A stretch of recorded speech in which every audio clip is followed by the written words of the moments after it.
ikinci gündür. Ona görə hadisələrə müəyyən qədər müxtəlif rakurslardan baxmaq olar, təhlil eləmək olar. Amerika Birləşmiş Ştatları və İsrail təbii ki, istədiklərinə tam nail ola bilmədilər. Düzdür, böyük zərbə vurdular İranın həm nüvə obyektlərinə, deyək ki, bu təhlükəsizliklə bağlı, müdafiə sistemi ilə bağlı obyektlərinə böyük zərbələr vurdular. Deməli, digər istiqamətdə bunlar İran donanmasını faktiki çökəltdilər, darmadağın elədi İran donanmasını. İsrail neft obyektlərinə də zərbələr vurdu. Düzdür, buna qarşı narazılıq oldu. İlk növbədə də nəzərə alaq ki, Amerikan prezidenti Trump'ın özü buna etiraz elədi. Faktiki İran tərəfdə deməli ballistik raketlərlə cavab atəşləri verdi.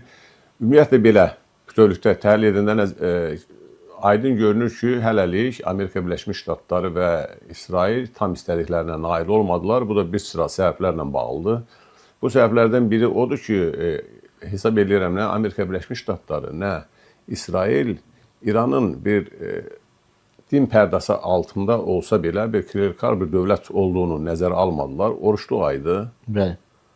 Bunu nəzərə almaq lazım idi. Eyni zamanda gör, uzun 79-cu ildən bəri bu din ideologiyası adı altında böyük bir nəslin formalaşdığını nəzərə almadılar. Bəli. Və eyni zamanda İranın müdafiə qüdrətinin nə qədər olmasını da təbii ki, bunlar nəzərə almadılar. İran belə xırda dövlət deyil ki, ona qarşı qısa əməliyyatla 3 gün ərzində məsələn həll edilir. Eyni zamanda mən hesab edirəm, zaman düzgün seçilmədi. Nə baxımdan? Çünki o baxımdan ki, bir var İranın daxilində bir təlatümlər olsun. Çünki Amerikanın və İsrailin düşündüyü planın tərkib hissəsindən biri ondan ibarət idi ki, din rəhbəri götürülür aradan, İran infrastrukturu bombalanır və yerdə əhali xalq qalxır ayağa. Paralel olaraq da bunlar, indi qara hücumu deyirlər bizim qardaş Türkiyədə, quru qoşunların hücumu üçün də bunlar belə fikirləşirdi ki, təqribən 200 min Kürd silahlandırılıb bunlar. İstər İraq Kürdistanda olsun, istər PKK-nın tərkib hissəsi PJK-nın digər hissələrdə olan Kürdlərdən ibarət olsun. Hətta onlar belə müharibəyə qoşulmadılar.